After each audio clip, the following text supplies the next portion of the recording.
Зохиогч Зол заяа. Мохолай. Түүхэн роман. Гутгар дэвтрийн хэсгээс.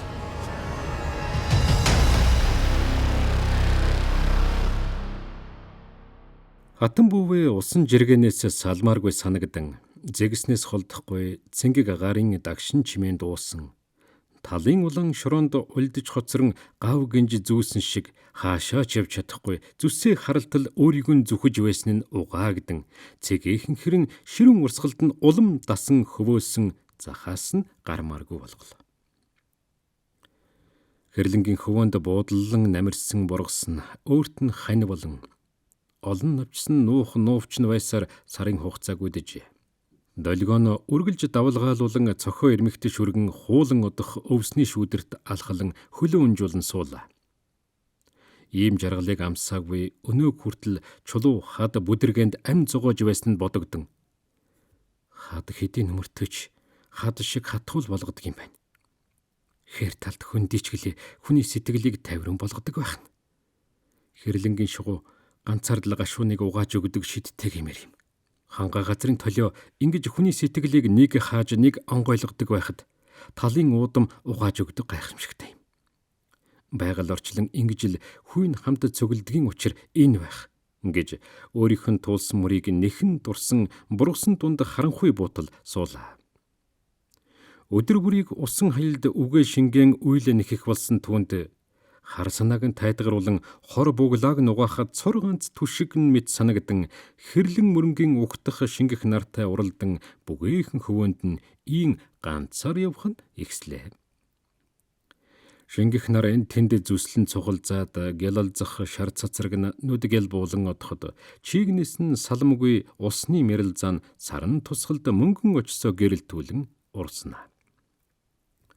Ийхүү бөглүү сэтгэл нааж монгойн царай зүсэн тостаасан хатан бүвэ гэрийнхэн хаяанд ирээд "Өвжин, энэ юун чимээ вэ?" гэж сандран өгүүлэн тэр хоёр тэрхүү их чимээгээр газарт тэрийн бие бирээгөө харснаа. "Өмнө самун болж байгаа юм болов? Их олон морьтны чичрэгэл ийм байдаг байх" гэд газар чагнан хэвдэцгээл. "Шолоотой бас лалга. Ахаал голын нөгөө талд гарчтэй" гэсээр хоёр бүсгүй тас ярилцах хүмүүсийн дуу алсран тажигнах төвөргөн холдонгууд үнд ицгөл. Зүрх нь бүм чичрэх нь хоёр биенд нь сонсогдож гар гараа тавилгүй зуралдсан. Бургасан донж. Дээрэн бол гэр шатааж үхэр тоон. Гар хоосон чивд хоёр хүний газарт шалдан гуйтай мөр эсвцүүл гэж хэлэлцээд улам цаашлаа. "Дээш нь твхэд" гэж таргуудаа хэрэл түгэн яхирд яг ардан дуулдахад түмэн эрт эргэж хараад "Баавгар сахлан тачирлаж гэж баарлаж болтгүй байх нь. Булчин цадин төлжиж буй гэж дугуйхаа үзүүлж болдгүй байх нь" гэхэд таргуудаа том цагаан үүдэн шүдэ яр заалгаад "Наг заах минь хэдээ би өлчирч гэлээ. Үгээр минь явж үрээр минь хооллоод байвал ах таныг хүндлэн" гэхэд түмэн эрт "Өрөм зөөхий идэж явхад чинь өмдний чинь баас өрхий минь хуулж өмхийг өнөртүүлнэ гэж сансангүй" гэхэд таргуудан уруул яргунан хумаад "Чанга дуграад байвал шавх намнана гэж мэдээрэ. Шалчилгүй гэргийг хаан угааг хэлээд аль. Та хэлэхгүй байсан ч ээлжигн рүү харваачд онлоод сууж буй" гэхэд "Хотос цүү ирч мэддэггүй орог бай нааш зүглүүлв" гэсэнд таргуудаг шилэн хүзүүгээ мушгин нэг эрмэгтүдэд бүдүүн мөн дал мөрлөн хэд цохилоо. Толгой нь хүзүүнээс суурах шахам тонголзон эрчэндээ урагш тэнийн аманд нь цус амтагдахад "Дарив хөл" гэж тушаах эзнийхэн үгээр оодгор эрчүүд тал талаас нь бүчээд оосрлоход "Араас дагуулад чир" хэмээн ташуураад алахад хэдэн морьтнууд түүнийг чирэн холдлоо. Бүрэн толгод дөнгөж ороогоод сойл гуяагаан татаад "Чихийн ханзартал, чивхийн хагартал нүд" гэд эмэлээс бон талын хэрд тухалж шүглүүлэн хамрамаа шонтойлгон суухад отгон далд орж хин хүний дуу холдоход түмэн эртийн шөрмөс зангирын хошуу цорвон "Ариухан салхиар наадаж өссөн дөө. Ямар ч шууны хэл тайлдагсан" хэмээн шууны жиргээг хөөшлөн дуурхав. Амьд бол дарив хүрэг, араас цэргэлэх бүхний хөлийг хааг гэд чадал эрэмгийн төрхийн ахин дахин бодсноо. Ийм л мангуу юмыг хүн болох гэж орог бай зүтгэжтэй. Данхар толгой нь хүзүүндээ хавчигдж Таадах хорооны үений хонхор нь харагдахгүй. Хэрн урт цээж богино хөлн бохин булчсан суучгач гэхэд зурт ард нь дахин манас бун хэг хэлэхэд амнаас нь цус үсрэн цацагдаж. Хар ээлжгэн чамд ч хаалга нэгэд өгдөг овгч бишдэг гэж хэгжүрхсэнд захирд ахин мунаа далаалгахад нав сунлаа. Таргуудаа хэд торч өшгөлж үзснэ. Хэл хэзээ ирэхв? Явсан хүмүүс ямар их уддаг юм гэж эгдүүцэн ярвахад захирд гул хат ихтэй газар гэж хариудуулгаад дэвсчихъя гэж гардал байсанд. Ингээд орхи. Та сахиж үлд. Ам үлдвэл ирж мэдүүл гэд мордод жолоогоо эргүүллээ. Бүрий болоход захирт давхиж ирэхэд ухаан орвоо гэд эрвгүй өргөн асуухад зайдан морноосоо буулгүй даруй ирэхэд таргуудаа мордлоо. Хоёр гарын хүлэн газар шороонд эргүүлдэн чирч давхсаар эсрэг бол хаттай жижиг довцог оргоод гуу аманд нь шидлээ. Дээлийн ингэрэн сэрэн салбайн урагдсан төмөн эртийн нүүр найрсан зулгаран хууларч, хацрын махан тасарч, улаан шороотой холилдон өл бөгнөн унжиж, хамрынхан цус харлаж хатажээ. Тогоо адил намдор газарт таргуудаа таахан сууж, хэдэн эрчүүд тойрон буудал зэгсэн үзэгдсэнд их шүтээ минь гэж амандаа хэлэн эцгийнхээ зүсийг бодлоо.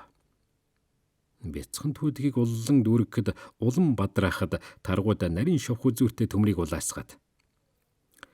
Эргүүлэх гэсэнд бараа бологч хоёр ир тэргүүлгээ харуулсанд ард нь түш гэж зүсэр царайт тушаагаад.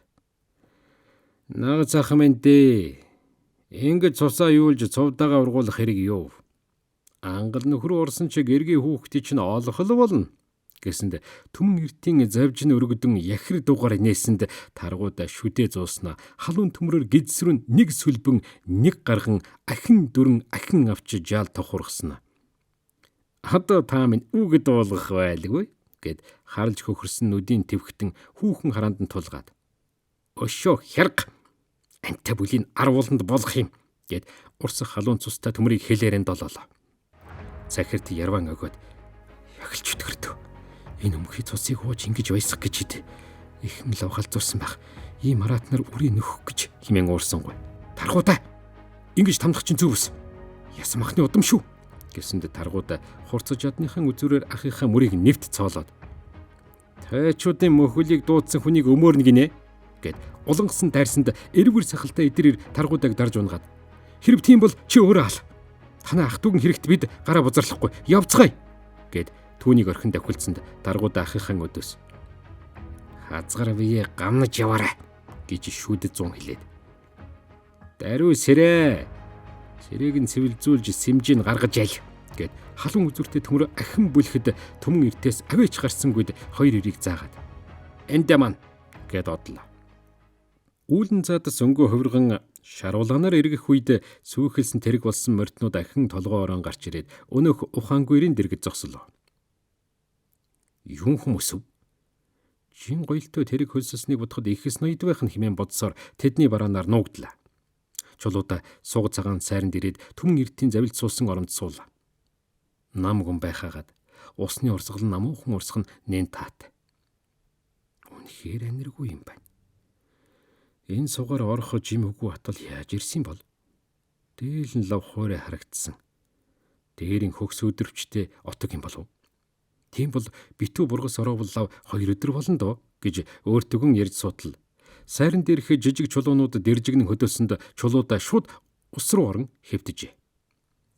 Чанга ярих тэдний дуу дэрэгдүүр нь өнгөрөхөд өндийж араас нь сэлж явсаар түмэн эртийг хараад нөгөө хүн хэмээн сэм шивнээд араас нь гитсэн аж. Алив эргүүлэх гэж орог бай тушаагаад дүүгийнхээ дээрээс өлийн хараад газрын хөрстэй холилдсон цус нүж тахалсан хөхнүүрэнд нь ойртоод үхэж юу гэд хажуудахтаа зандрахад түшиж явсан тонгоогод амьгүй болж гэхэд орог бай ярваагаад алив гэж гараа сарваагаад бүдүүн мунаар хэд цохиж үзснэ. Хохин уруулын минь сэтэлж усын минь хашсан. Ураг нь хаана вэ? Таргуудаа олсон уу? Нүдэн дээр минь тасдах юм шүү гэд бамдгар уцаа хайлан тэргэн дөргүүлээд шата гэж айлдаад хөсөгтөө тэргэн эргүүл. Дагуулж ирсэн хоёрыг араас нь харж зогссноо. Төрсөн түүгээ алж шатааж байдаг. Энэ бузар юм хизээ өгөх юм бала. Таргуутай ч ялгаагүй. Нэг л өдөр бид биенээ шатаах байх шүү гэхэд Ахмад ирнэ. Тэр налуу даваачаад орхий. Шинэ очоод галж шатаасан гэж айлдвал болох нь тэр. Гэхэд нөгөөх нь зөвшөөрч түмэн эртийг дөрвөн мөчнөөс нь санжигнуулаад энгэр орохгүй орхиод. Удахгүй араатан барин үз. Энд жаал гал өрдөй. Өгөр шулам газрын ором шиншиж мэднэ гэлцээд тал тийш гал ноцоо харгал овоолон түмэн эртийг нүцэглээд дээл гутлын шатан хүлээцгээв. Нараа захлан хаярахад усанд орж ариусъя гэж бие биерүүгээ нудран цаашилцгаалаа. Алаг морднууд бараантан тойроглон байснаа цаашид алд ороход чулуудай тохой даван гүйж очиод "Хүнгүй" гэж аяархан дуудаад сэм татлаа. Гар хөлн хүйт дан ард агзнаас нь өтгөн цус гидсэн улаан нялга салаа даган урсна. Чулууда хамартан 5 салооны навч тавиад хүлээлээ. Удаж ганц навч голоос умаах шиг болсонд "Амьд байна" гэж шивнэн хормойгоо цуулж гидсийн орон 2 гарын мөрөн дээрээ тохон үүрээд хар ирчээр гэрийнхэн зүг харайлглаа.